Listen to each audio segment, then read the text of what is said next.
Assalamualaikum warahmatullahi wabarakatuh. Perkenalkan, saya Syawwa Disputasari dari Universitas Pamulang, Fakultas Keguruan Ilmu Pendidikan, Prodi Pendidikan Pancasila dan Kewarganegaraan, kelas 05 PPKM 001. Di sini saya perwakilan dari kelompok saya dalam mata kuliah kewirausahaan yang diampu oleh Dr. Sri Utaminingsih dengan tema eksistensi makanan tradisional. Saya akan membuat video pembelajaran mengenai eksistensi makanan tradisional yang terfokuskan pada makanan dari Provinsi Aceh, ya, mie Aceh. Disimak ya, teman-teman. Baik, di dalam mata kuliah kewirausahaan yang diampu oleh Ibu Dr. Sri Utaminingsih SH, SPDM, MPDMH, dengan tema eksistensi makanan tradisional, kelompok kami memilih makanan dari Provinsi Aceh. Ya, kami memilih makanan mie Aceh. Nah, ini identitas dari kelompok kami. Jadi di foto itu kami melakukan observasi juga. Selain membuat video pembelajaran, kami juga melakukan observasi ke tempat mie Aceh yang ada di sekitar kami. Kebetulan kami berada di daerah Tangerang Selatan. Jadi kami memutuskan untuk melakukan observasi ke mie Aceh 46 yang dimana kebetulan juga mie Aceh 46 ini sudah lama berdiri dan sudah sangat terkenal sekali. Ya, yang kerudung coklat itu saya sendiri, Syawwa Disputasari, sebelah saya Wati, dan yang tengah itu pemilik dari mie Aceh 46, Ibu Fitri, dan sebelahnya Anissa, dan yang cowok sendiri itu Andreas Lapung. Nah, yang pertama kita akan membahas sejarah mie Acehnya terlebih dahulu ya. Nah, sejarah dari mie Aceh ini, mie Aceh adalah makanan khas yang berasal dari Nagro Aceh Darussalam. Mie Aceh ini warnanya kuning dan juga tebal, ditambah dengan irisan daging sapi, kambing, makanan laut atau yang biasa kita kenal dengan seafood. Nah, contohnya ini ada udang, kepiting, dan cumi. Nah, mie Aceh ini disajikan dengan sup sejenis kari yang gurih dan pedas. Mie Aceh juga dilengkapi dengan irisan bawang goreng dan disajikan bersama emping, potongan bawang merah atau disebut juga dengan acar bawang merah, ketimun, dan juga jeruk nipis. Nah, mie Aceh ini terdapat 3 jenis. Yang pertama ada mie Aceh goreng, mie Aceh basah, dan mie Aceh kuah. Nah, sejarah mie Aceh ini, keberadaan makanan khas Ram di Mekah yang tidak lepas dari pengaruh budaya asing. Saat itu, pelabuhan Kerajaan Aceh merupakan salah satu pelabuhan tersibuk yang banyak disinggahi para pedagang asing. Nah, para pedagang ini kemudian berasimilasi dengan penduduk lokal. Selain menyebarkan agama Islam, juga membawa cita rasa baru dalam masakan. Nah, hal tersebut ditulis dalam buku yang berjudul Kuliner Bergizi Berbasis Budaya, karya Sunarto Kadir pada tahun 2022, yang menyatakan bahwa kaldu kental di dalam mie Aceh merupakan pengaruh dari masakan India, sementara mie-nya sendiri ini berasal dari masakan Tiongkok. Nah, penyajian mie Aceh ini menggunakan daging kambing dan juga sapi, yang dimana tidak lepas dari pengaruh nilai-nilai Islam di dalam tanah Aceh. Sedangkan penambahan aneka hewan laut atau seafood di dalam mie Aceh ini dipengaruhi letaknya geografis. Aceh ini dikelilingi oleh lautan. Nah, perpaduan budaya-budaya ini akhirnya melahirkan mie Aceh sebagai makanan khas ibu kota Banda Aceh. Selanjutnya, eksistensi mie Aceh. Nah, di Aceh sendiri ada yang namanya Rumah Makan Mirazali, yang disebut sebagai pelopor mie Aceh yang melegenda hingga saat ini. Ditulis dalam buku Sejarah Makanan dan Bumbu Khas Aceh yang melegenda, karya analisa Tempo pada tahun 2019, menyebutkan Mirazali sudah berjualan sejak tahun 1967, meskipun tidak menggunakan nama mie Aceh. Hidangan mie racikan Razali ini dikenal masyarakat sebagai pelopor kuliner mie Aceh yang masih bertahan hingga saat ini. Perpaduan kuliner mie Tiongkok dengan bumbu rempah khas Aceh menjadi menu primadona di tempat ini. Nah, mie Aceh yang dipakai sebagai bahan utamanya disebut juga mie Hokian atau mie lidi yang bentuknya seperti silinder kecil. Kalau sekarang itu mirip kayak spaghetti. Nah, Mie Razali ini disajikan dengan daging, udang, cumi, ayam, atau kepiting. Namun, mie kepiting ini menjadi menu favorit para pelanggan. Kuahnya menjadi ciri khas mie Aceh, itu kemerahan, mengkilap, sedikit kecoklatan, dan airnya sedikit menggenang. Tersohornya tempat makan ini sebagai pelopor mie Aceh membuat tempat ini ramai diserbu pengunjung dari berbagai daerah. Kuliner mie Aceh sendiri semakin dikenal luas seiring dengan perkembangan jalur perdagangan dunia pada saat itu. Nah, para pedagang ini membawa mie Aceh ke tanah Jawa, bahkan hingga semenanjung Malaysia. Mie Aceh sendiri kini menjadi kuliner yang dapat ditemukan di mana saja, khususnya rumah makan Melayu atau Aceh. Selanjutnya, prosedur dari mie Aceh. Yang pertama, kita harus membuat mie kuningnya terlebih dahulu dong ya. Nah, bahan membuat mie kuning Acehnya ini yang pertama 250 gram tepung terigu, kedua 35 gram tepung tapioka, ketiga 2 butir telur ayam, keempat 1 sendok teh kaldu ayam bubuk, kelima 3 sendok makan minyak bawang dan 40 ml air, dan yang terakhir 1 sendok teh garam halus. Nah, cara membuat mie kuning Aceh ini ada 10 step. Yang pertama, langkahnya siapkan mesin pengaduk bahan mie, masukkan tepung terigu dan tepung tapioka. Mesin otomatis akan mengaduk bahan hingga adukan menjadi rata. Kedua, masukkan telur dan minyak bawang ke dalam mesin pengaduk bahan mie hingga semuanya tercampur rata. Uleni hingga adonan mulai kalis.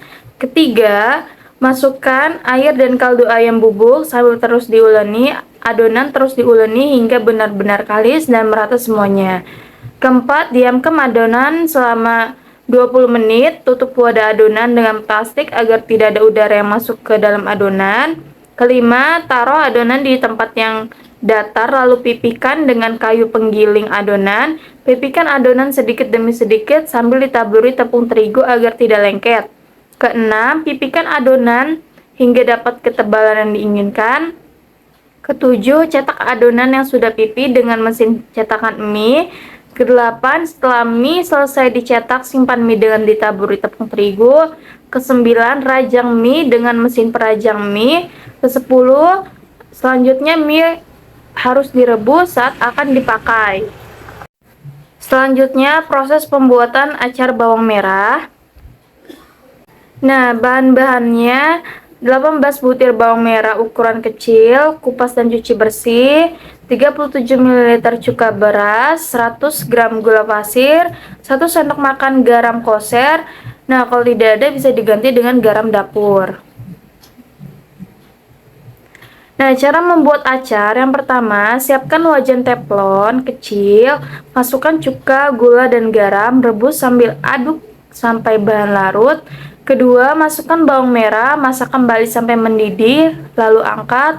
Ketiga, masukkan acar bawang merah ke dalam toples kaca, tahan panas, biarkan dingin. Keempat, letakkan toples di tempat yang sejuk. Acar bisa diasinkan selama 1 minggu ke depan, setelah itu simpan dalam kulkas agar lebih awet. Nah, selanjutnya pembuatan bumbu dasar dari mie Aceh. Bahan-bahannya 7 buah cabai merah dan 7 siung bawang putih, 1 cm jahe dan setengah cm kunyit, 3 butir kemiri, 1/4 sendok teh ketumbar dan 1/4 sendok teh jinten, 3 butir adas manis dan 3 butir kapulaga, 1 sendok teh merica bubuk. Nah, cara membuat bumbu halus mie Acehnya, yang pertama, panaskan minyak dalam wajan, kemudian masukkan bawang merah, bawang putih, lalu tiriskan. Kedua, masukkan ke dalam alat penghalus bawang merah, bawang putih, jahe, kunyit, kemiri, ketumbar, jinten, adas manis, kapulaga, dan merica bubuk, kemudian dihaluskan. Ketiga, jika bumbu sudah halus, masak bumbu dengan minyak dan api kecil sampai kental. Dan yang keempat, bumbu halus mie Aceh siap dipakai. Selanjutnya, proses pembuatan mie Aceh. Nah, ini bahan-bahannya 500 gram mie kuning, 150 gram udang segar, kupas dan buang kulitnya, 150 gram daging sapi atau daging kambing, 1 buah tomat, potong memanjang segitiga, 5 siung bawang merah diiris tipis, 4 siung bawang putih diiris tipis, 100 gram kol putih yang sudah dicincang halus, 100 gram toge segar, 25 gram daun bawang iris halus, 10 gram daun seledri iris halus, 600 ml kaldu sapi dan 4 sendok makan minyak goreng, 2 sendok makan kecap manis dan 2 sendok makan kecap asin. Nah, ini 7 cara pembuatan mie Aceh. Yang pertama, panaskan minyak dalam wajan, kemudian masukkan bawang merah, bawang putih, dan bumbu halus hingga aroma wangi tercium. Masukkan daging sapi dan daging kambing, lalu udang, aduk rata. Tunggu hingga warna daging dan udang berubah. Ketiga, masukkan kaldu, tunggu hingga mendidih, kemudian tambah kol, daun bawang, daun seledri, dan garam. Masak hingga kaldunya agak berkurang dan mengental. Keempat, tambahkan toge dan tomat, aduk rata, masukkan kecap manis dan kecap asin. Kelima, masukkan mie basah yang sudah disiram dengan air panas sebelumnya, aduk hingga merata. Keenam, tunggu hingga kuah mendidih, lalu diangkat. Ketujuh, mie Aceh siap dihidangkan. Tambahkan emping dan acar di mangkuk saji.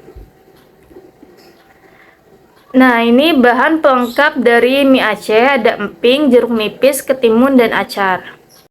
Nah, selanjutnya ini observasi kami ke mie Aceh 46. Nah, ini pemasaran digital dari kami. Jadi mie Aceh 46 ini ada media sosialnya di Instagram, TikTok, Facebook. Kalian bisa follow atau kepoin mie Aceh 46 ya. Dan order juga di WhatsApp yang sudah tertera. Dan kalian mau tahu nih lebih dalam siapa pemilik dari mie Aceh 46, kalian juga bisa kepoin Instagramnya.